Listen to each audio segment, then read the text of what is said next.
No todavía, Leito. Espera, me estoy compartiendo en Alumni.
Estaremos con la participación de un miembro del cuerpo docente de la universidad y de un exalumno de la misma.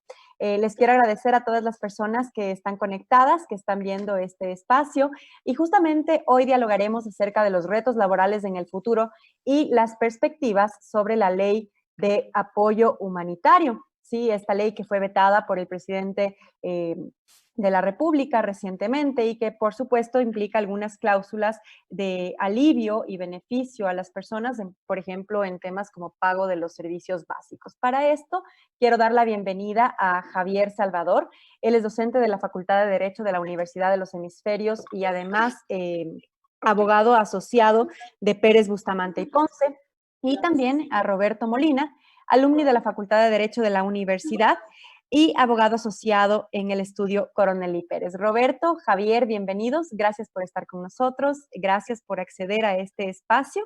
Y pues bueno, vamos a ver qué es lo que nos tienen que contar. Estamos atentos a esta importante información que vamos a emitir en este espacio. Hola, María José. Buenas tardes con todos, con la audiencia que está conectada. Gracias por la invitación y gracias al equipo de Universidad de los Hemisferios por organizar este evento tan necesario hoy en día, porque la materia laboral es algo que genera gran incertidumbre, un montón de dudas, y también esta famosa ley que está ahora en trámite, ¿verdad? Que ya ha sido objetada por el Ejecutivo. Y bueno, con Javier, la idea es conversar de la manera más distendida, con la mayor amplitud, para que toda nuestra audiencia pueda entender algo que es tan complejo, pero que a la vez es tan sencillo, porque es nuestra realidad, ¿verdad? El derecho laboral es, todos trabajamos, todos vivimos inmersos en este mundo. Y uno de los principales retos que viene hoy en día, no solo con la expedición de esta ley que está próxima, digamos, a ser ya oficial, a estar vigente, es qué va a pasar con la materia laboral después del COVID, ¿verdad? Muchos hemos pasado a modalidad de teletrabajo y realmente el teletrabajo llegó para quedarse. Al inicio muchos estuvimos quizá un poco reacios a trabajar solo a computadora cuando estábamos acostumbrados a un poco más de interacción. Los abogados que preparábamos escritos, íbamos a presentar en la corte, hacíamos las diligencias. Todo abogado sabe que quizá una de las mayores pasiones está en el litigar, en estar ahí en la corte, ¿verdad? Todo presencialmente. Y de repente estar encerrados nos cambia el esquema, ¿verdad? No es lo mismo revisar un expediente físico ahí que tener todo en digital. Pero poco a poco creo que al mes, algunos quizá a las semanas, otros quizá a los 3 meses, pero ya hemos hecho nuestra la realidad del teletrabajo.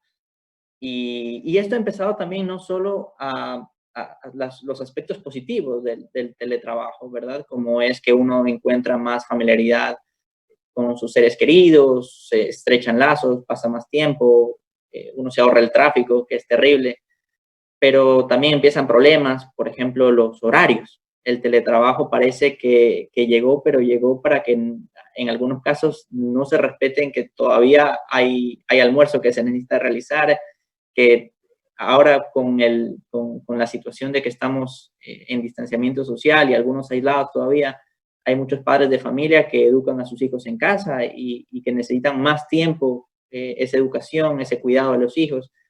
Y hay todas estas nuevas realidades, ¿verdad?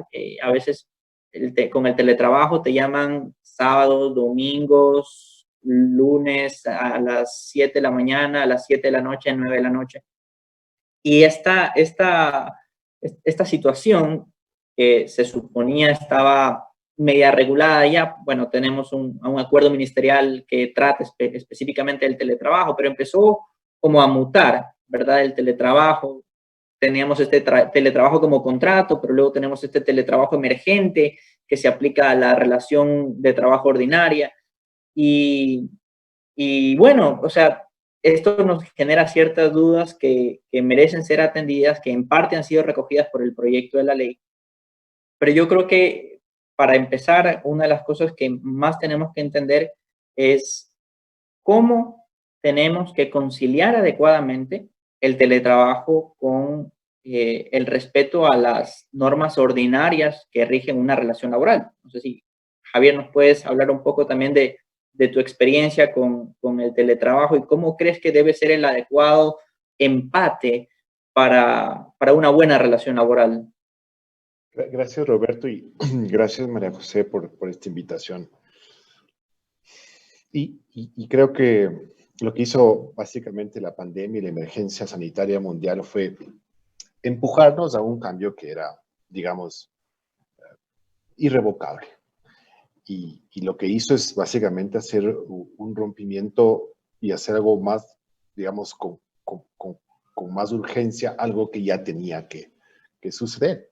Y es cambiar culturalmente el patrón de una enorme cantidad de actividades que se venían realizando de esa forma desde hace cientos de años o decenas de años. Y entonces nos topamos con una forma distinta de hacer las cosas, de relacionarnos socialmente, de relacionarnos en el tema, obviamente, de actividades productivas.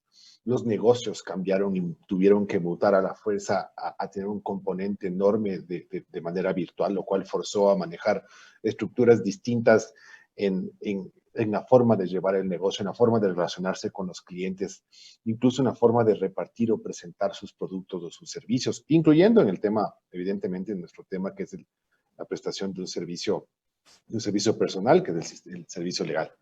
Entonces, de las grandes preguntas que ahora nos toca, digamos, hacernos es, y ahora cómo volvemos o cómo hacemos que sea más fácil la permanencia en esta nueva forma de relacionarnos y de llevar las actividades productivas. Yo tal vez en los últimos 2 meses he tenido la oportunidad de conversar con mis alumnos en la universidad, en otras 2 universidades, y en un caso se trata digamos, de estudiantes de negocios, otros de talento humano, otros en materia legal, y no me he topado con ninguno que piense que la forma en que se estaban haciendo las actividades en general hasta antes de la pandemia debería permanecer. Todos creen que vino una nueva permanencia a quedarse, ¿no? Y entonces, lo del teletrabajo, evidentemente, creo que es la forma más evidente en que se va a notar este cambio, ¿no es cierto? La forma en que las personas van a poder, digamos, realizar una buena parte de sus actividades, si no completamente sus actividades, desde un terminal de manera remota. Ahora, eso tiene unas consecuencias y además tiene unos cambios que son, digamos, parte de quedarse con esta forma remota de trabajar. Culturalmente, por ejemplo, las organizaciones tendrán que diseñar una cultura que signifique unos nuevos liderazgos, ¿no? Es decir, con nuevos flujos de comunicación, porque la forma de comunicarse ahora entre los líderes y el personal tiene que ser de otra forma. Ya no puede ser esperar que esté sentado a 10 metros de su oficina para planificar, para dar instrucciones, para comunicar, ¿no? una forma, por ejemplo, de que se evalúe la productividad y la producción de las personas sin necesidad de estar atado a un tiempo específico, sacarnos un poco la noción, esta que la tenemos en este país desde 1938, de dividir en 8 horas el tiempo y en ese tiempo tiene que realizarse actividades, cuando puede haber otras fórmulas distintas de realizar actividades que no estén atadas al tiempo, sino más bien al rendimiento, a la productividad. Pensar obviamente en que el destino de las oficinas físicas, de los lugares físicos, digamos, de manera indudable van a tender a ser mínimos, a reducirse, desaparecer la idea de tener la casa matriz, las oficinas grandes, para repensar más bien en espacios más colaborativos cuando haya una actividad presencial, y cuando no haya actividad presencial, pues hacer esos espacios colaborativos de manera remota a través del uso de la tecnología, ¿no es cierto? De definir nuevamente los esquemas de remuneración y los horarios en base a unas nuevas realidades, porque lo cierto es que el trabajar de manera remota, como tú bien dices, Roberto, va a significar convivir con una cotidianidad propia de la familia y de la casa. Es decir, ahora se mezclan las actividades cotidianas de un espacio que era reservado para la parte personal de la persona, se mezclan al mismo tiempo con el trabajo, y encontrar ese equilibrio y esa flexibilidad va a ser la que permita que eso sea tolerable y manejable, porque si no, si se convierte un poco en lo que tú comentas, en esclavizarte a estar conectado al terminal a la hora que sea, el momento que sea, sin ningún tipo de orden o razonamiento, pues entonces eso lo que va a hacer es convertirte esto en una forma menos atractiva, y no solo menos atractiva, menos productiva de hacer las cosas. Entonces, veo que el reto es enorme a futuro. Viene una transformación en la que nos vimos volcados a la pura, una transformación desde lo cultural, desde lo legal, que vamos a conversar en un rato, pero sobre todo desde la forma de hacer las cosas a futuro, en lo personal y en lo laboral, evidentemente. Habrá actividades y operaciones que sea imposible modificarlas por la naturaleza, ¿no? Pero muchas actividades de servicios van a poder prestarse con terminales que tengan conexión a Internet, y las organizaciones tendrán que más bien moldear su cultura y su producción y su negocio hacia esa forma de hacer las actividades, y no mantenerse en esta que es la que siempre hemos conocido, pero fue creada, claro, decenas de años atrás, pensando en una economía y en una forma de hacer las cosas completamente distinta. No sé qué piensas, Roberto, sobre eso.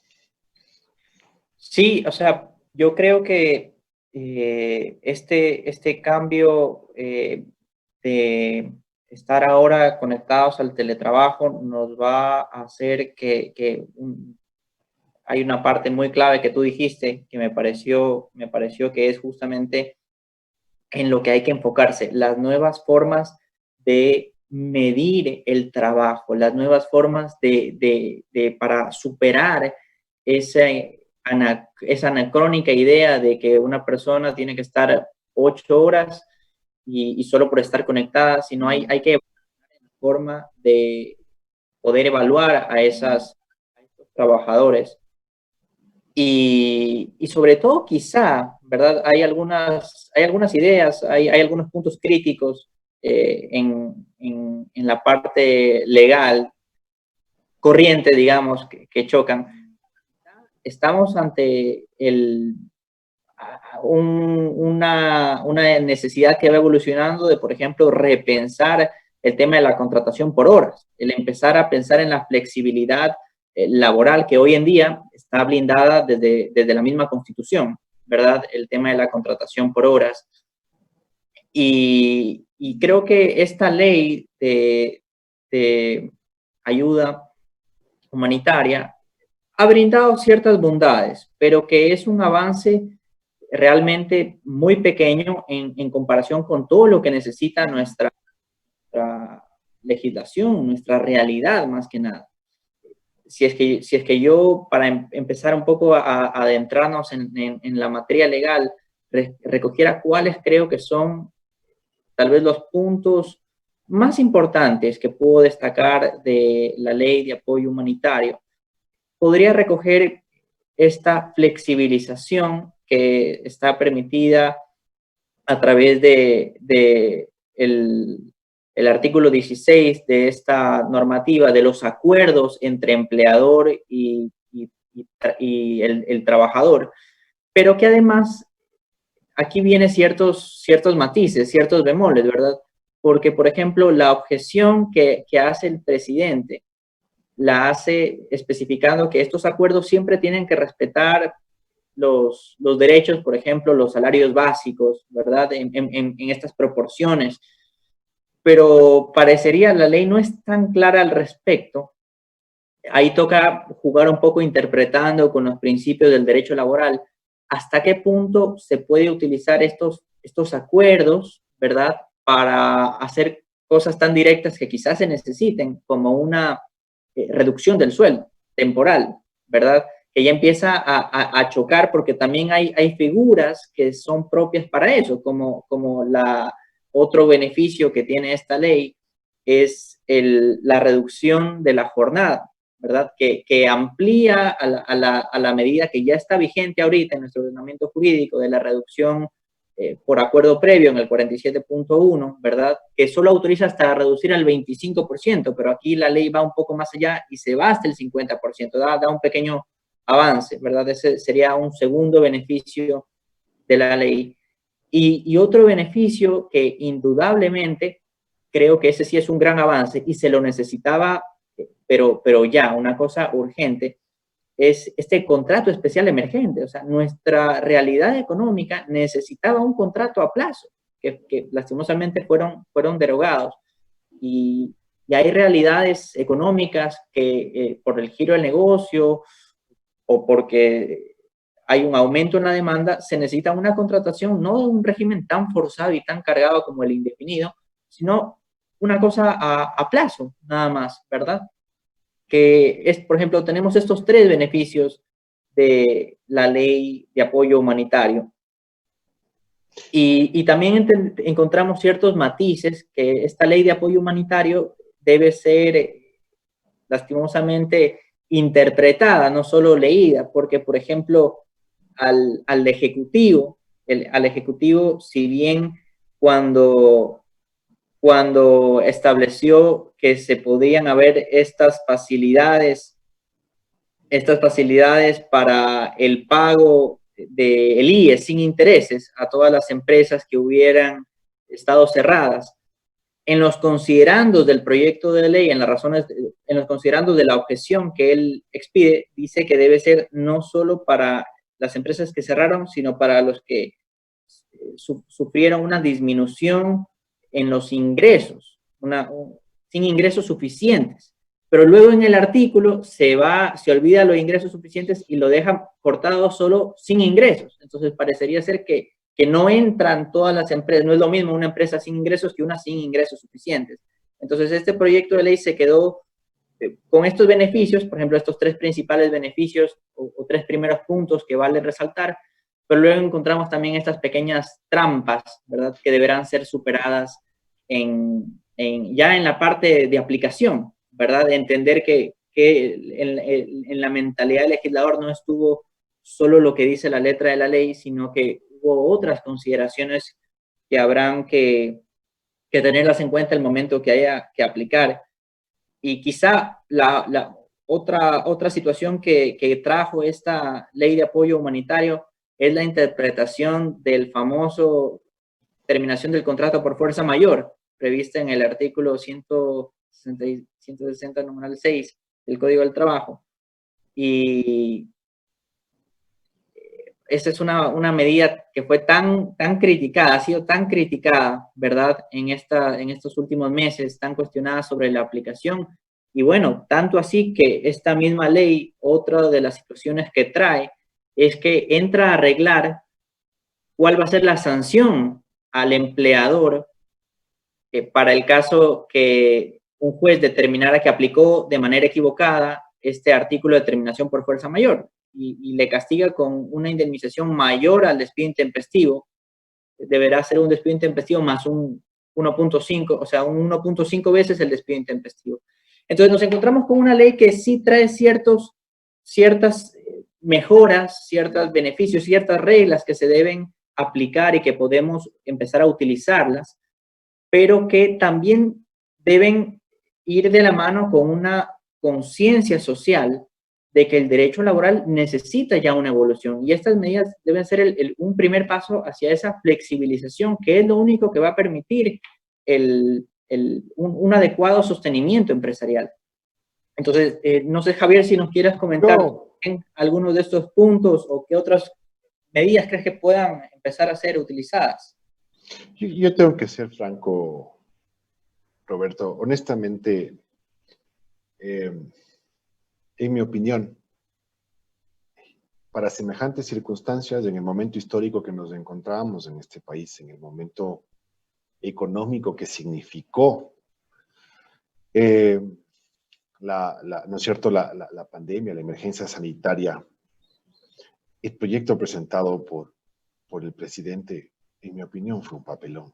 Es decir, absolutamente inadecuado, torpe, mal hecho. Estábamos pensando que necesitábamos realmente pensar en una transformación digamos, del régimen laboral ecuatoriano que data de 1938 para darnos la posibilidad de superar esta crisis, pero además cambiar nuestra matriz, nuestra forma de marcar ese relacionamiento laboral entre empleados y empresas, entre emprendimientos y sus empleados. Y entonces, en la parte tributaria, como viste, terminó en nada, terminó rechazado yéndose para atrás. Y en la parte laboral, honestamente, para mí fue, y me ratifico, un papelón. De hecho, ¿cómo sale la ley de la Asamblea? Para sorpresa de algunos, en mi opinión, fue técnicamente mucho mejor de lo vergonzoso que se presentó en un inicio. Y claro, lo que hizo, en lugar de realmente transformar el patrón de la forma como relacionarnos o pensar en cómo fomentar empleo, porque creo que el reto ahora del derecho laboral ya no es el que se pensó en 1938 de mantener este círculo de blindajes, prebendas y protecciones al que tiene empleo, sino que el reto justamente del derecho laboral es ahora el fomentar empleo al que no tiene, a ese que no tiene ningún tipo de beneficio, ningún tipo de blindaje, ningún tipo de contraprestación, porque efectivamente no tiene ninguno. Y entonces es ahí donde nosotros teníamos que apuntar como gobierno. Y lo que hizo fue un proyecto vergonzoso con unos 2 o 3 paños fríos, tal vez para la crisis, además mal planteados, mal concepcionados. Por un lado, hablaba de unos acuerdos que al comienzo eran colectivos, pero luego individuales. Luego creó un contrato de tal mediocridad que crea un contrato solo para la emergencia. Luego la Asamblea lo convirtió en un contrato, como tú bien dices, Roberto, probablemente más que pueda ser utilizado de mejor manera en ciertas industrias, pero no, crea en realidad esta figura solo para la emergencia, es decir, la asamblea iba a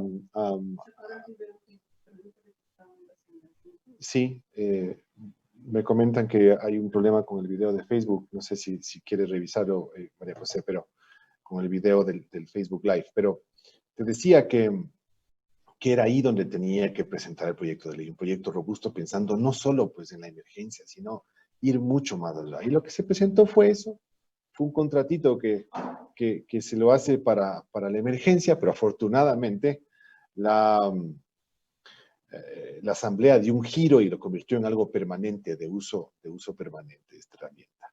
Lo de los acuerdos entre trabajadores y empleadores, estamos a 3 meses después de la emergencia. Y 3 meses tarde llega el gobierno junto con la asamblea a un proyecto que le deja, digamos, cuando ya todo el mundo ha tratado de llegar a los acuerdos posibles para poder mantener el empleo y mantener la empresa, 3 meses tarde llegan a contarnos que ha habido unos acuerdos y además ponen unas condiciones de validez, cuando al día de hoy el 90% de las empresas ya supieron qué hacer, cuál fue la ruta y lo hicieron honestamente, transparentemente con muchos de los empleados. Lo de la reducción de la jornada o de la remuneración, de la misma manera, ¿no? Parecería además una medida pequeñita, una medida para esta emergencia, sin pensar realmente en cómo crear empleo, en cómo fomentar empleo, sino en seguir pensando en mover estas protecciones especiales, estos blindajes a quien sí tiene empleo, que se dice hoy por hoy que no pasa del 36%. El 36% de la población económicamente activa del Ecuador tiene empleo. Eso quiere decir que la gran mayoría de ecuatorianos no tienen un empleo. Y en lugar de centrarse ahí el proyecto de ley, se centró en poner, en regular cierto tipo de preventas, tarde y mal para quienes sí tienen empleo. Entonces, ahora que nos sentemos en unos minutos, digamos, a seguir conversando de las características de esta reforma legal. En general, tenía que darte mi opinión de que me pareció, honestamente, el proyecto absolutamente torpe, absolutamente corto de pensamiento, pensando en 3 meses y no en los próximos 10 o 20 años del Ecuador, técnicamente mal hecho. Y lo que está ahora, después del veto del presidente, tal vez es, como diríamos aquí en Quito, lo mejorcito que se puede con semejante proyecto, ¿no?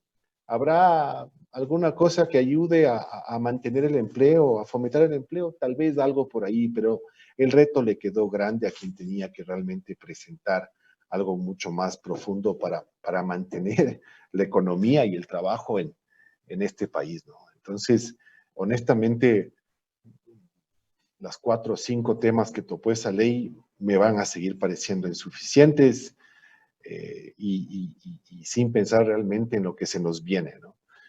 No sé si quieres tratar un tema específico, Roberto. Yo empezaría, por ejemplo, ya aterrizando en el tema específico de esta ley, a la cual te doy mi opinión. Por ejemplo, creo probablemente que lo más valioso que tiene esto, tal vez es esta herramienta que tú bien dices, este contrato que lo llaman emergente, como si emergiera de algún lado, pero no por emergencia, sino como que emergiera de algún lado. Bueno, este contrato emergente que tiene un ámbito de aplicación súper amplio, ¿no? Digamos, es un contrato a plazo, como bien dice Roberto, delimita cuándo puede ser utilizado, pero es bastante amplio, ¿no? Y sí le da algún sentido un poquito más,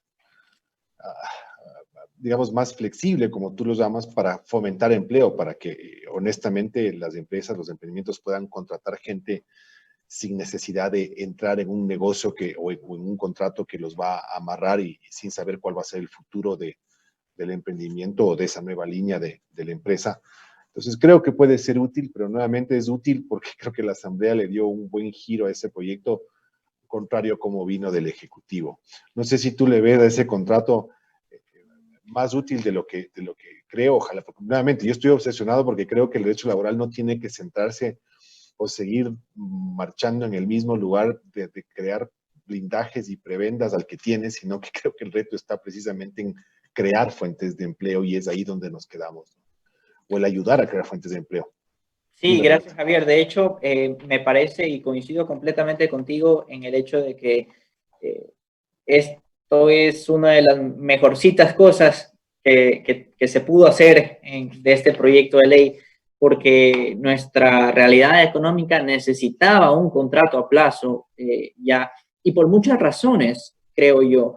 En primer lugar, pienso que hay que hacer todo un cambio conceptual en la idea de lo que implica un contrato de trabajo, porque creo que un movimiento, no sé si político, tal vez social, pero que se ha venido regando en los últimos años, es esta creencia de que uno tiene un contrato de trabajo, por así decirlo, tiene esta estabilidad garantizada y de alguna manera eso a veces a las personas, no siempre, hay que rescatar, obviamente hay personas muy trabajadoras, pero que el no tener esa situación de que sabe que se le acaba un contrato, de que tiene que, obviamente este tipo de contratos se renuevan, por ejemplo, en este contrato especial, ¿verdad? De la contrato especial emergente por un año que puede ser prorrogado.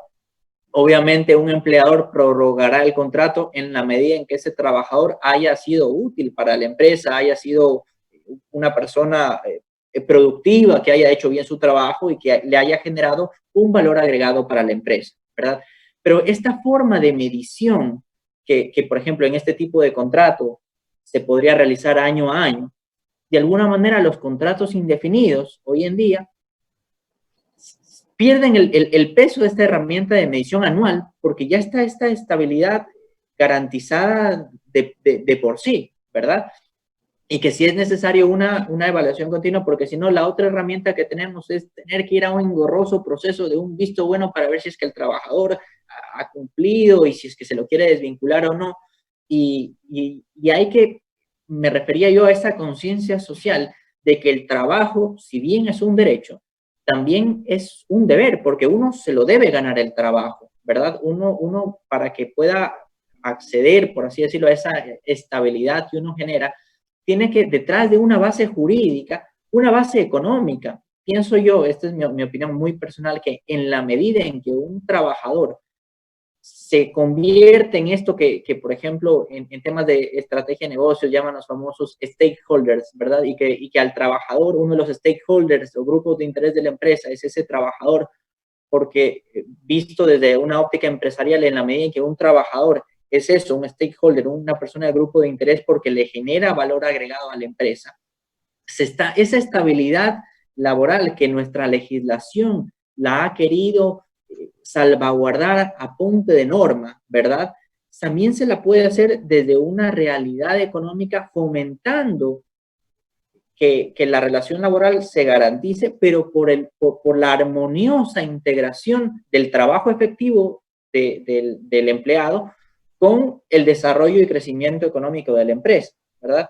Y este contrato especial emergente, que por ejemplo está creado para líneas nuevas de negocio, la ley da este proyecto de ley, ¿verdad? Da cierta onda nebulosa porque lo dice y no lo dice, como que si es que la empresa lo necesita lo puede aplicar, pero parecería ser que más lo quiere enfocar a líneas adicionales de negocio, porque quizá alguna opción que alguien quisiera aplicar es, bueno, le termino un contrato indefinido a un trabajador por mutuo acuerdo y le recontrato bajo esta modalidad para poderle medir al trabajador cómo evoluciona su desempeño, ¿verdad?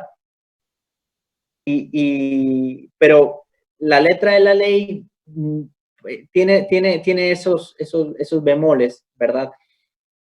Entonces, yo creo que este contrato especial emergente, que es de lo mejorcito que se pudo hacer, va a ser una herramienta muy importante. Creo que hay que aprovechar hacer, así como hoy en día con la SAS se está haciendo esta gran publicidad de sus beneficios, en la medida que se pueda habrá que hacer lo equivalente con este contrato especial emergente, que creo que es un contrato que vino, como el teletrabajo, que vino para quedarse, porque las empresas necesitaban un contrato a plazo. Era una realidad del Ecuador, una realidad económica que existía esa necesidad. Y bueno, abarcando ya ese punto, creo que otro tema que vale la pena conversar es el hecho de que, bueno, ¿cómo podemos hacer para,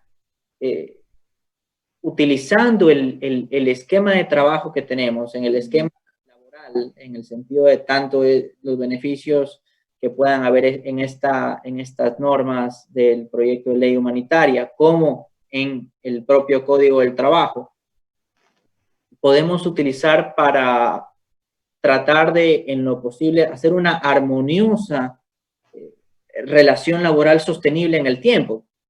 ¿Por qué te digo esto? Porque han habido muchos criterios hoy en día, ¿verdad? Pero, por ejemplo, tenemos ciertas figuras, llamémoslo así, que incluso, es más, creo que entre esas tenemos quizá algunas preguntas de nuestra audiencia. Licencia sin sueldo, ¿verdad? La famosa licencia sin sueldo que se ha hablado, pero nuestra normativa laboral directamente no la permite más que en casos excepcionales, ¿verdad? Expresamente previstos, como el caso de mujeres embarazadas. Entonces, ¿qué es lo que realmente podemos hacer con las medidas que tenemos hoy en día para ir haciendo esta armoniosa, digamos, sostenibilidad laboral? Y yo creo que, si me permite, Roberto, yo creo que el reto justamente está ahí, ya que sabemos que la legislación, obviamente, la vieja ley nuestra nos queda corto para promover y crear empleo, o en todo caso para mantenerlo, porque después de semejante emergencia nos ha tocado buscar fórmulas para mantenerlo. Creo que al final lo que sucedió en estos 3 meses, ¿no? Y sigue sucediendo hasta ahora, es que sabes que de manera natural, sin necesidad de de topar o retopar o crear otras figuras, licencias o no licencias, con sueldo o sin sueldo. Creo que de manera natural, tanto las empresas, los emprendimientos, los empleadores, los trabajadores encontraron fórmulas de manera espontánea para mantener empleo.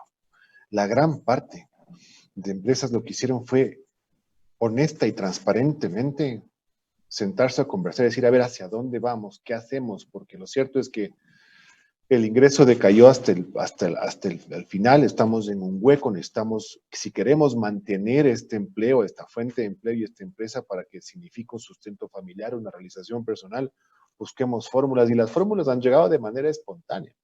Probablemente no estaban previstas en la ley, mucho menos en el proyecto de ley pero digamos, creo que eso ha sido lo rescatable de todo esto. Es decir, mucha gente pregunta qué tan legal es, qué tan no legal es los acuerdos. Creo que los acuerdos, mientras sean transparentes, mientras busquen mantener la plaza de trabajo en base a las circunstancias actuales, mientras sean además de una forma temporales, creo que son absolutamente válidos y además tienen esa legitimidad de que nacieron justamente tanto de los unos o de los otros sin que entre el legislador o el presidente o la ley de apoyo humanitario a meterle sus garras, sino que más bien nacieron espontáneamente.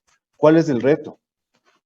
El reto es que ahora que ya llegamos a esos acuerdos para mantener las plazas de empleo, respetarlos y cumplirlos, tanto de parte del trabajador como parte del empleador.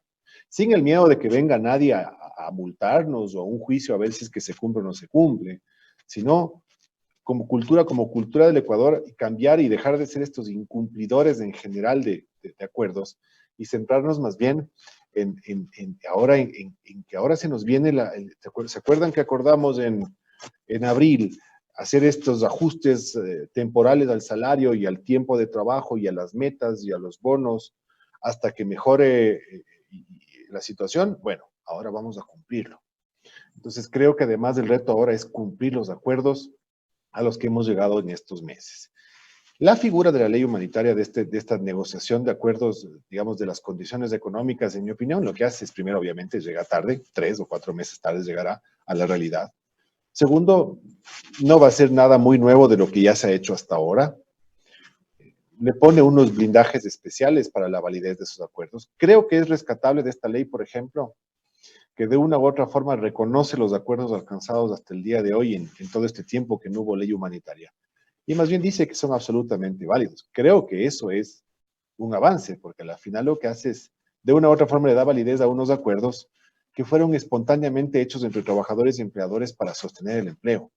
Yo estoy de acuerdo contigo, existieron varios casos donde no se, por las circunstancias particulares de la empresa o porque simplemente no se pudo o no se quiso, se fueron por terminar el contrato de trabajo. El ministro de Trabajo esta semana, el viernes pasado daba una estadística de que aproximadamente hay 175,000 registros de terminaciones de contrato en su base de datos del Ministerio de Trabajo, de los cuales aproximadamente 15,000 son por esta figura de la fuerza mayor, que honestamente creo que es válida y absolutamente lícita y ha estado en la ley desde 1938, ¿no? Creo que por el contrario, el haberle dado esta intención de interpretarla, estamos más bien modificando una figura que tendría que ser de una forma espontánea, funcionar cuando tiene que funcionar. Y si es que alguien no está de acuerdo en cómo funcionó, para eso estarán los jueces que digan no lo hizo correctamente o sí lo hizo correctamente, pero entrar en las interpretaciones lo que han hecho es generar más confusión y más problemas a los jueces y obviamente a los empleados que probablemente están ávidos de saber si es que tienen derecho o no a una compensación por haberles roto el contrato. Entonces, en definitiva, rescato yo, como te digo, el que se haya llegado a esos acuerdos espontáneos, aún sin la ley humanitaria y sin ninguna otra ley, sino más bien de ese derecho que tienen las partes de pactar sus condiciones de manera libre, de acuerdo a las circunstancias actuales.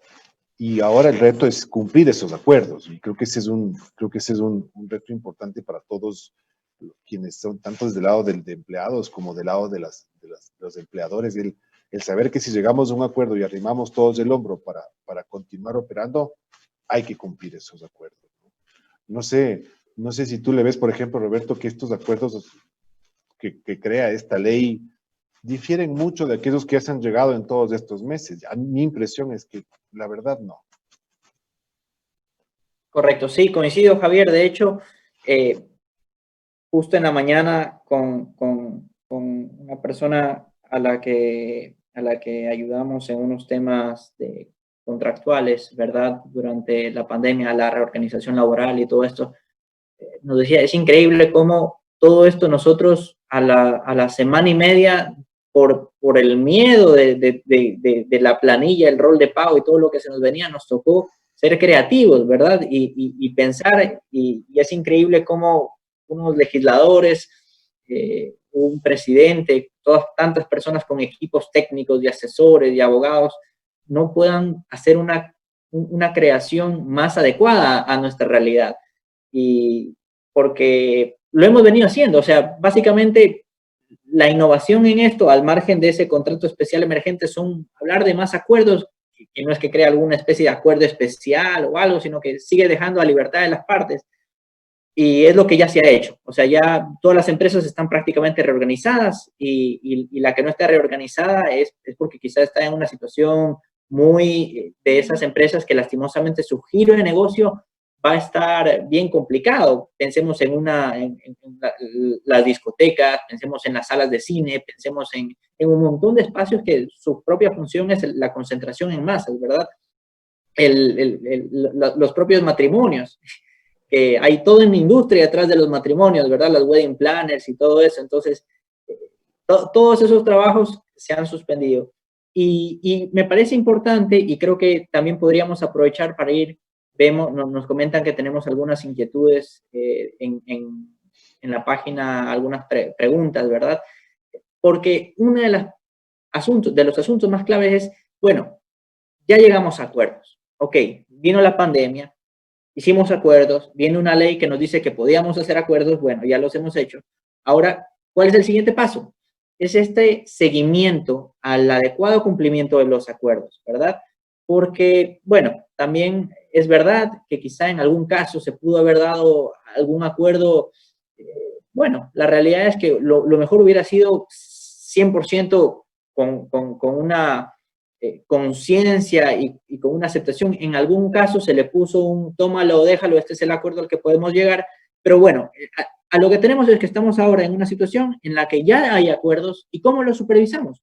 Bueno, recordemos que desde el día de hoy realmente las puertas de las unidades judiciales ya se han reabierto, ¿verdad? Porque una cosa que hay que tener claro, que quizá las personas no abogadas, no legales, no lo tienen tan claro, es la competencia que tiene el Ministerio del Trabajo para dirimir controversias en estos asuntos. El Ministerio del Trabajo realmente tiene un carácter administrativo, hace seguimiento. Lo mayor que he visto es que hayan puesto alguna multa por no proporcionar la información a tiempo, unos $200, pero el Ministerio de Trabajo no es el que resuelve los problemas entre trabajadores y los empleadores, son los jueces, y es ante ellos a los que hay que acudir.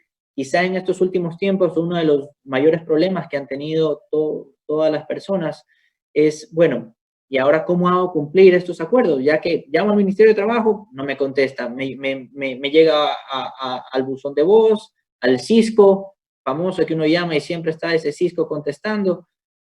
Bueno, la realidad es que tenemos que, ¿cómo hacer? Yo lo que creo es, estos acuerdos primero, lo mejor es que tienen que estar por escrito, ¿verdad? Lo más recomendable. Hacer una supervisión semanal, quincenal, para ver el cumplimiento. También quizá hay que darle un tratamiento más formal a veces a las relaciones.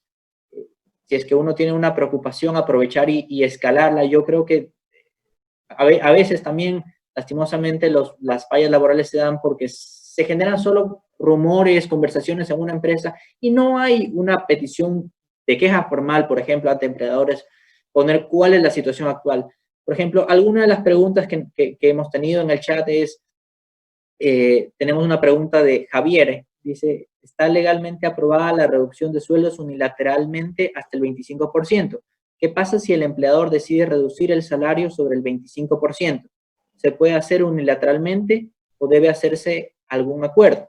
Bueno, a Javier, yo le puedo contestar, Javier, que en nuestro Código del Trabajo está prevista ahorita, está vigente, la reducción de la jornada laboral. Este está en el 47.1 y efectivamente se puede reducir la jornada hasta un máximo de 30 horas, el equivalente al 25%, o sea, hasta 30 horas de trabajo mínimo se tiene que realizar, la reducción efectiva es del 25%, y esa medida puede ser implementada por acuerdo entre las partes, por 6 meses, prorrogables a 6 meses más. Una vez implementada esa medida, que igual tiene sus matices, ¿verdad? La afiliación debe ser sobre el 100% del sueldo. Si es que se le despide al trabajador, no es sobre el sueldo reducido, sino sobre el sueldo antes de la remuneración, antes de la reducción de esa remuneración. Pero ya aplicada esa medida, no se puede aplicar una segunda reducción sobre ese sueldo reducido, que creo que es la pregunta que está haciendo Javier, sino que debe respetarse el límite establecido en esa reducción. Está en trámite. Si me permite, Roberto, Sí. Es una de las ambigüedades que se generó en esta emergencia, ¿no? Esta jornada reducida fue creada en el año 2015, me parece, fue una de las últimas reformas laborales del gobierno correísta. Y claro, fue una figura que, a menos que tú tengas otra experiencia, nunca vi que nadie le haya servido, ni que nadie haya utilizado, sino hasta ahora. Y entonces, porque digamos, era una figura que ponía demasiadas restricciones, honestamente absurda, de poca ayuda para mantener las plazas de empleo. Y entonces lo que hizo el ministerio, de una u otra forma, fue una especie de reglamentar esta figura.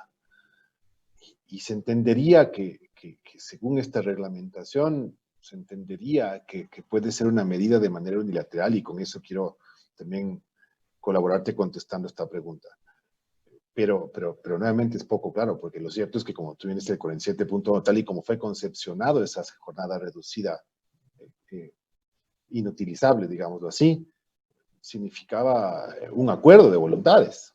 Lo que hizo el Ministerio de Trabajo de una u otra forma fue eximir de ese requisito del acuerdo para aprobarla automáticamente. Pues la duda siempre va a estar ahí. Entonces creo que a la final lo que hizo el reglamento es eximir de este consentimiento para aplicar la figura. Otra pregunta más respecto al tema del teletrabajo, y también es bien interesante. Me centro en esta otra pregunta porque hay muchas que son más opiniones desde la perspectiva personal antes que realmente una pregunta. La mayoría dicen, no, es que el empleador siempre fuerza al trabajador y que además al pobre trabajador le toca por aquí, por allá. Yo no digo que no, solo estoy diciendo que son más opiniones que preguntas. Otra pregunta es, por ejemplo, en el tema del teletrabajo, ¿cómo vamos a hacer por ejemplo, para tener control de reclamos de sobretiempo, de cuando la gente trabaje más de la jornada?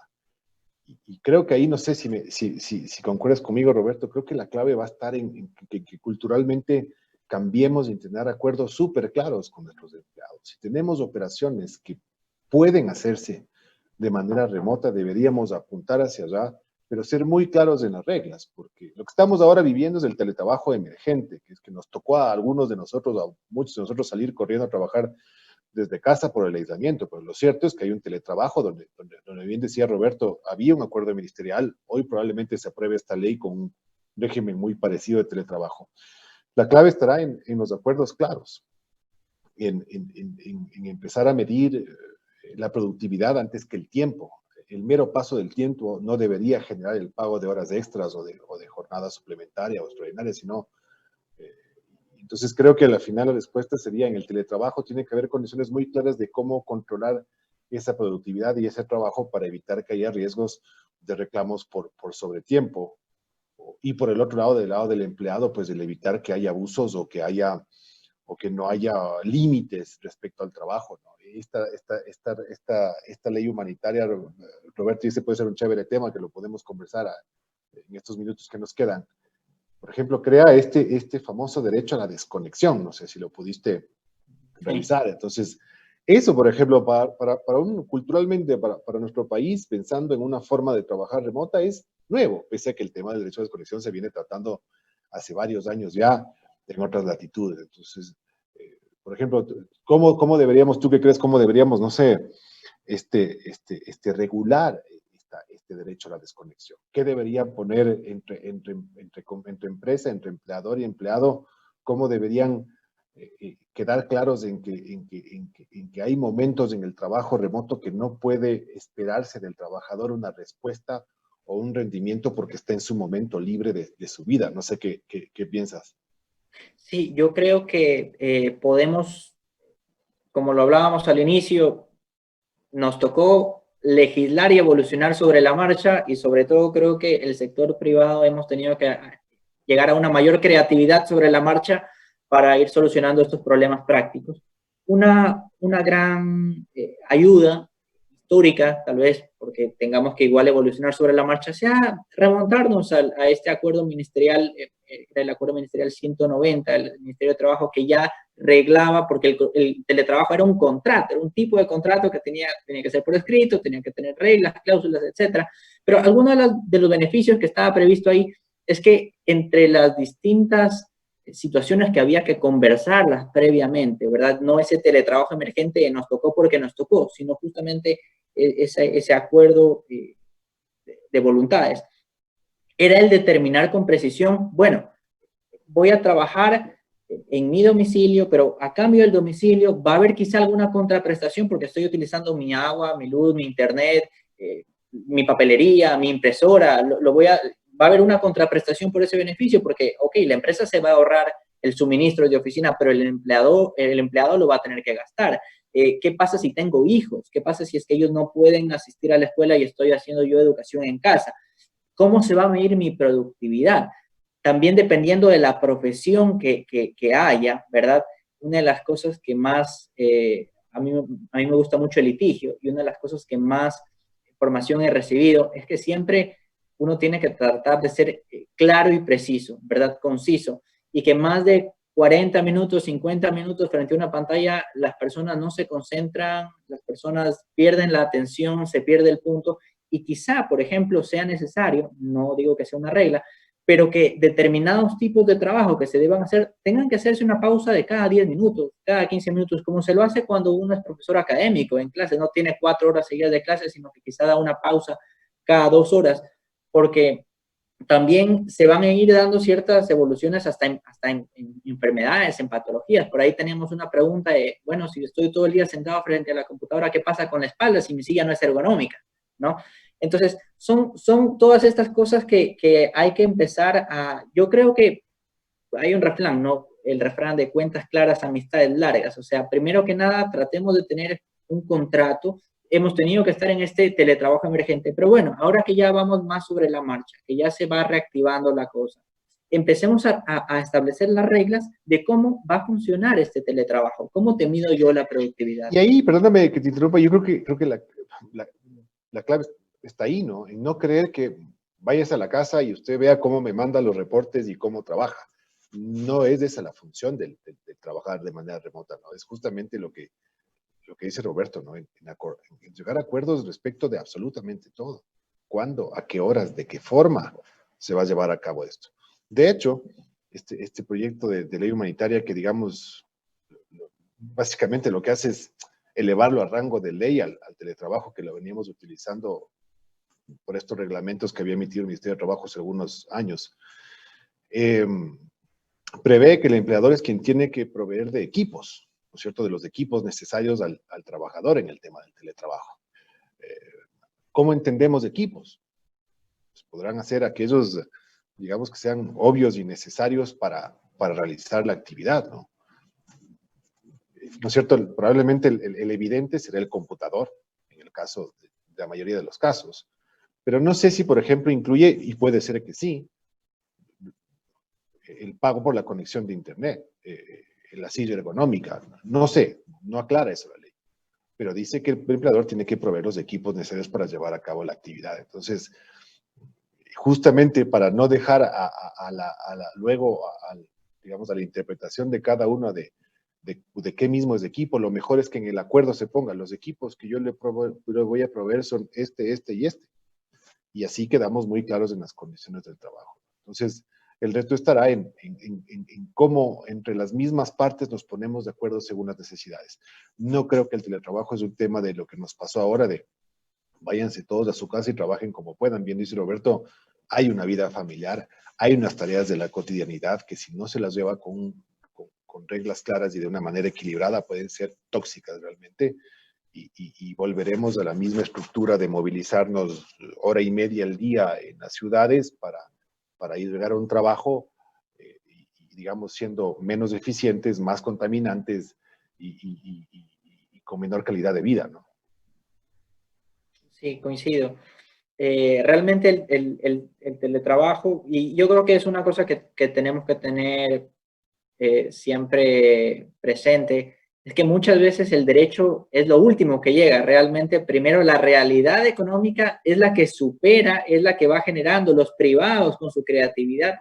Miremos al Código de Comercio solo de ejemplo, tantos contratos que no estaban en el anterior Código de Comercio y que ahora ya en el nuevo están recogidos y que fueron los privados los que desarrollaron esa evolución de esas nuevas figuras, esas nuevas instrumentaciones y muchas personas podremos tener la preocupación de, bueno, pero ¿qué me va a decir la ley sobre la silla ergonómica? ¿Cómo va? Pero la realidad es que como todo esto es nuevo y el COVID realmente yo pienso que llegó a cambiar trascendentalmente a las relaciones laborales de cómo se venían, la primera evolución va a venir de los privados, va a venir de que nosotros nos pongamos de acuerdo en establecer estas figuras, de crear adecuadamente los contratos, las instituciones, los métodos de supervisión, del seguimiento de los acuerdos, ¿verdad? Y hablando de los acuerdos, voy a aprovechar para atender unas dos preguntas que tenemos aquí en el chat. José Endara dice, felicitaciones a los expositores. El proyecto de ley no establece un plazo de vigencia máximo para los acuerdos. El acuerdo podría considerarse indefinido y modificar así sustancialmente las condiciones económicas de la relación laboral. Al parecer, en la práctica, el plazo máximo que se establece está atado al tiempo que el empleador esté dispuesto a no distribuir dividendos. Así que, bueno, a José Endara, efectivamente, el proyecto de ley no establece un plazo. Y realmente, como ya hemos criticado mucho, este proyecto de ley no vino tanto a ayudar, sino que lo que las partes acuerden va a ser lo que rige en adelante. Muchas veces estos acuerdos van a hacer unas modificaciones sustanciales a la relación laboral. Por ejemplo, incluso hasta en las propias funciones. Han habido un montón de recepcionistas que han pasado de hacer solo temas de recepciones a estar ahora colaborando a los de contabilidad en cobranzas, a estar también reorganizando parte administrativa. Entonces, sí, yo creo que en estos acuerdos se van a dar muchas modificaciones sustanciales al contrato de trabajo, que en la medida en que puedan ser respetados los derechos laborales, en que sean realmente voluntarias de las partes y que ambas partes se sientan adecuadas, contentas para poder ir desarrollando esa relación laboral, van a ser acuerdos viables que al margen de cuánto tiempo dure, quizás sea una transformación sustancial de ese contrato de trabajo. No sé si quieres agregar algo. Sí, sí, yo creo que la observación es una observación inteligente. Al final lo que hace esta ley con estos acuerdos, que como ya lo conversamos, seguramente ya todo el mundo tiene su acuerdo, pues ya la gran cantidad de empresas, si no hacía esos acuerdos no sobrevivían. Pero digamos, quienes vayan a utilizar esta figura, cuando se promulgue esta ley, que probablemente sea que en 3 semanas, si es que no se pone de acuerdo la Asamblea, y si se pone de acuerdo también serán 3 semanas, no sé. Pero digamos que tal y como lo observa es así, estos acuerdos no tienen un tiempo de vigencia, sino aquel que las mismas partes lo pongan. Y claro, con la limitante de que no podían repartir dividendos a los accionistas mientras estén vigentes los acuerdos, que creo que es una razonable condición para que, digamos, en todo caso, por más plazo que las mismas partes pacten de duración de estos acuerdos, pues al menos esta es una fórmula de que exista una especie de condicionamiento porque a ninguna empresa le encanta que no se pueda repartir dividendos a sus accionistas. Entonces entendería que sí, el plazo será el que pacten las partes, pero con la limitante de que no se pueden repartir dividendos hasta que se superen estos acuerdos. Entonces, así será. Yo creo que no durarán mucho porque no durarán mucho las empresas que quieran mantener la vigencia de una prohibición de repartir dividendos y de reinvertir en la empresa. Y entonces probablemente, digamos, la vigencia de los contratos estará atado a las condiciones económicas de la empresa que mejore para poder, digamos, terminar esos acuerdos de modificación de las condiciones económicas, ¿no? Yo me preguntaba, por ejemplo, y decía, no sé, Roberto, ¿qué pasa si, por ejemplo, en realidad los acuerdos de condiciones económicas son con uno, con dos, con la menor cantidad de gente, y aún así se establece la limitante, ¿no? Digamos, pese a que son evidentemente empleados, pero ¿qué tal si yo solo negocio las condiciones, temporalmente las condiciones económicas de los altos ejecutivos de la empresa y no topo a la gran mayoría de empleados? Igual tendría yo esta restricción, no podría repartir dividendos en la empresa, a menos que vuelva a las condiciones originales. Sí está pasando y sí ha pasado en estos 3 meses que empresas han tenido que, de común acuerdo, reajustar las condiciones económicas, sobre todo del nivel ejecutivo. Nadie niega que son empleados de un alto nivel ejecutivo, pero digamos es condiciones de alto nivel ejecutivo, es absolutamente legal, lícito y legítimo que tengan altas condiciones o buenas condiciones económicas esos contratos. Pero pues, dadas las circunstancias, muchas empresas tuvieron que ajustarse. Entonces, en lugar de ajustar a la gran cantidad del personal operativo o administrativo, apuntaron más bien los ajustes al personal ejecutivo. De acuerdo a esta ley, aun si el ajuste fuera con 2 o 3 ejecutivos, igual se mantendría esa restricción de repartir dividendos, ¿no? Sí, Solo dejo ahí. Coincido, Javier, y lastimosamente esta ley vino tarde porque una de las cosas que hay que analizar para todas estas personas que seguramente se están preguntando, bueno, a mí me aplicaron un acuerdo o tengo que aplicar un acuerdo porque todavía tengo que hacer algún reajuste, y es que estas eran las medidas que en cualquier caso, este tipo de reajustes temporales que estén atados a no repartir dividendos o que estén atados a alguna condición, era lo que se necesitaba como una especie de régimen de transición, pero por cómo van las cosas, espero no equivocarme, porque todavía hay ciertos miedos de un fuerte rebrote, ¿verdad? Que nos vuelva todo a como estábamos antes, pero más bien estamos ya casi que en una fase de superación. Entonces, lo que se va a necesitar es más bien una reestructuración laboral, ya no con algo que me tenga atado a determinadas condiciones, sino ya una reestructuración laboral de fondo, algo que ya me implique reorganizarme con toda mi planilla, pero ya saber que con esto es lo que tengo para seguir adelante sin estar esperando a una situación que tenga que ser sorteada como solo un año de trabajo con un 50% de jornada. Quizá algunas de las empresas, más que la propia ley, lo que necesitan es pasar de una forma legal, terminando legalmente el contrato, de un tiempo completo a un medio tiempo, en lugar de aplicar directamente una medida como la reducción de la jornada, que está atada a un año, prorrogable solo a otro año. Entonces vamos a tener 2 años de una jornada al 50%, cuando quizá la misma medida se la puede conseguir a través de una terminación del contrato, quizá una terminación de mutuo acuerdo, y pasarle de un tiempo completo al medio tiempo. Pero ya con miras a que se quede esa relación laboral de largo hasta que se necesite subir la jornada. Mira lo importante de los acuerdos que hemos conversado, ¿no? Aún fuera de esta ley que no valía tanto la pena profundizarla, pero digamos,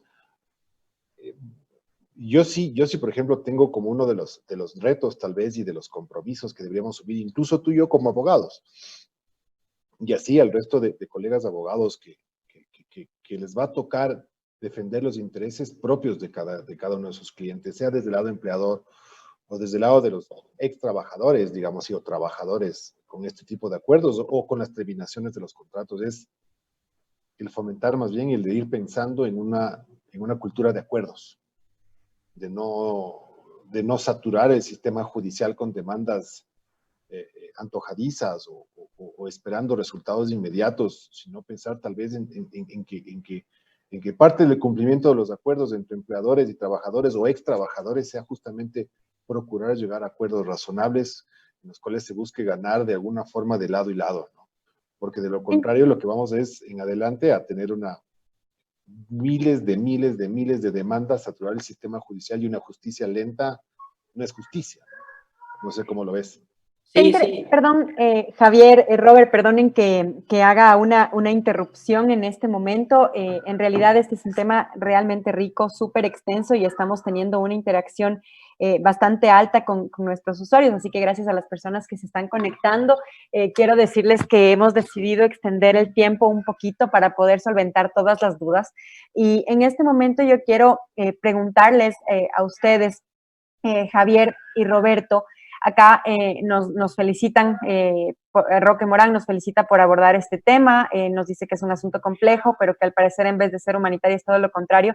En realidad ha sido un poco controversial el asunto de la ley.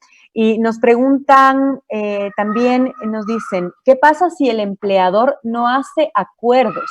Dice, en mi caso, Ivonne trabaja para una empresa de salud privada, dice que firmaron una licencia sin sueldo por 15 días y que desde entonces no les han comunicado nada acerca de cómo se debe proceder en el caso.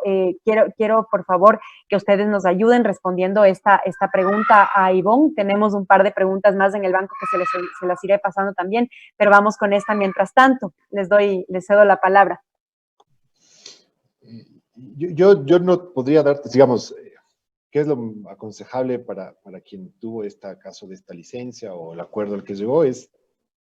Si no hay una respuesta de parte de las personas con quienes accedió a este acuerdo, pues, la ley le faculta tener otro tipo de, digamos, de soluciones, ¿no? Mi recomendación sería asesorarse y acceder a los órganos, sea de la función judicial o buscar algún tipo de arreglo a través tal vez de un centro de mediación o del mismo Ministerio de Trabajo para continuar, ¿no? Sin conocer los detalles exactamente del caso, digamos, podemos pecar en dar una opinión inexacta, pero creo que lo que sí se puede decir es que se tienen las herramientas hoy por hoy para poder buscar una fórmula que signifique arreglo o en todo caso, continuación del trabajo después del acuerdo de licencia, ¿no?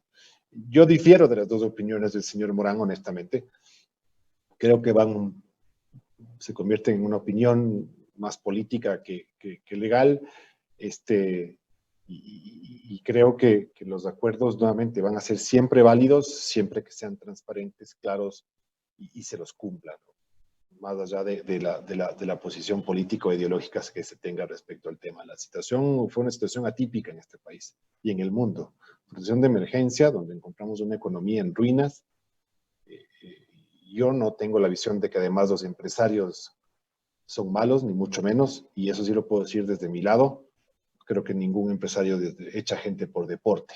Creo que la gente llega a acuerdos porque cree honestamente en que es la única forma de continuar la operación. Puede haber discusiones sobre la forma en que se lo hace, pero no he conocido hasta hoy ninguna persona que despida gente o quiera por deporte, ¿no? O llegar a acuerdos en contra de los trabajadores por el simplemente hecho de hacerlo. Se lo ha hecho por necesidad y creo que eso es lo que nos va a llevar a recuperar esta economía, es cumplir esos acuerdos y el arrimar el hombro, tanto empleadores como trabajadores, no necesariamente con la intervención ni de la autoridad ni de la ley. No sé qué dices, Roberto. Sí, yo coincido con tus impresiones, Javier, y de hecho el tiempo no nos va a dar para profundizar en algo tan interesante, pero algo que tenemos que también recordar que existe para Ivonne es también la mediación, ¿verdad? La mediación nos va a ayudar a solucionar esos problemas. Recordemos que es una opción que es una invitación a la otra parte a sentarse a conversar. Se la puede hacer a través de un centro de mediación gratuito, como es el del propio Ministerio de Trabajo, o a través de un centro de mediación de la Cámara de Comercio, por ejemplo. Hay opciones.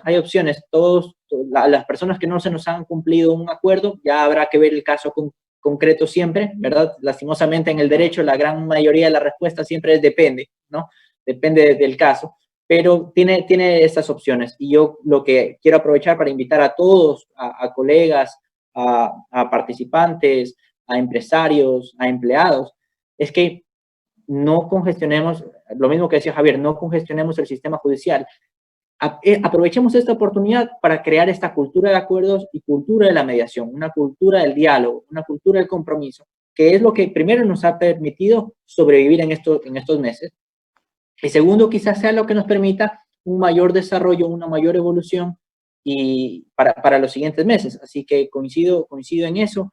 En el tema de los despidos, también no creo que las personas se dedican a despedir por deporte. Quizá en algún caso, como en todo en la vida pasa, hay sus excepciones. Hay alguno que quiso aprovechar para sacarle al empleado por fuerza mayor, al que tenía 24 años en la empresa, y bueno, ya habrá que tomar ese caso y analizarlo con pinzas, ¿verdad? Porque de todo ha pasado, habrá casos y casos, pero creo que incluso a los que hemos colaborado en procesos de reestructuración empresarial, han sido muy duros, ¿verdad? Yo he visto a empresarios llorar incluso por trabajadores tan queridos de cómo han tenido que reorganizarse, y es una situación dura, pero más bien yo creo que con esta mentalidad positiva, con esta real intención de buscar acuerdos sostenibles en el tiempo, es que vamos a salir adelante. Es la única forma. O sea, aquí no, yo creo que no hay un sálvese quien pueda, sino un salvémonos juntos, realmente.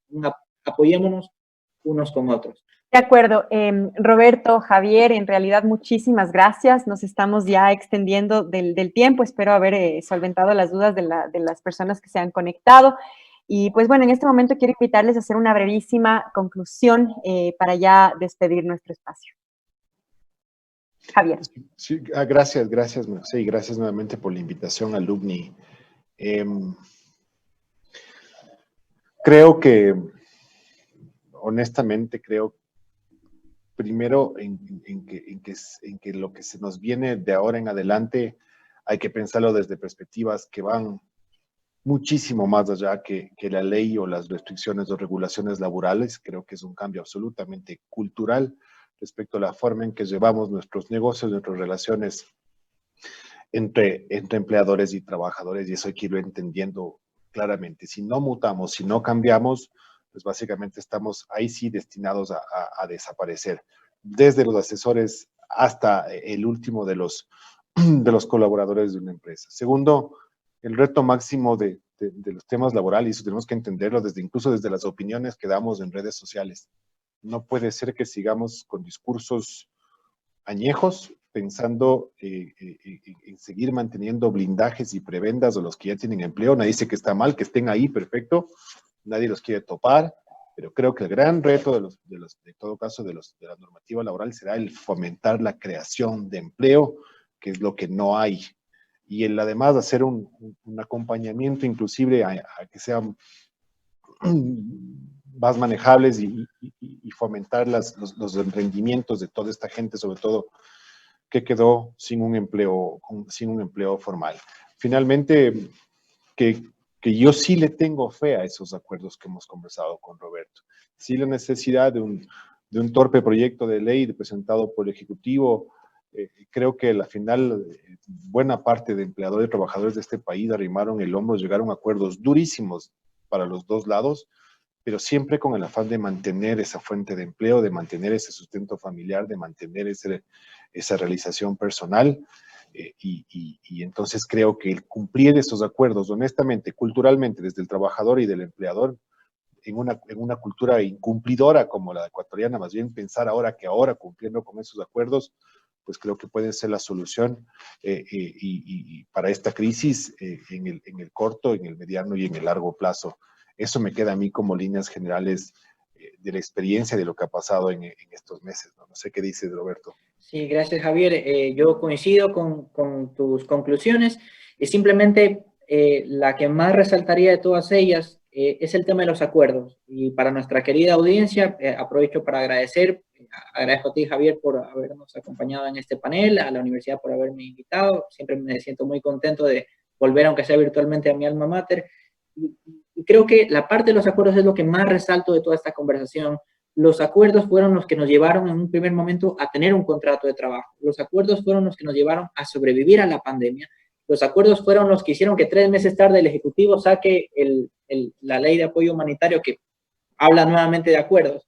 Y los acuerdos van a ser lo que hagan que evolucione el derecho y quizá se descongestione el sistema judicial con la mediación. Yo creo que tenemos que pasar a esta cultura del diálogo, cultura del acuerdo, cultura de la conciliación, y la cultura de la conciliación va a implicar seguimiento y cumplimiento de estos acuerdos. Yo rescato eso y creo que los acuerdos van a ser el futuro del derecho laboral.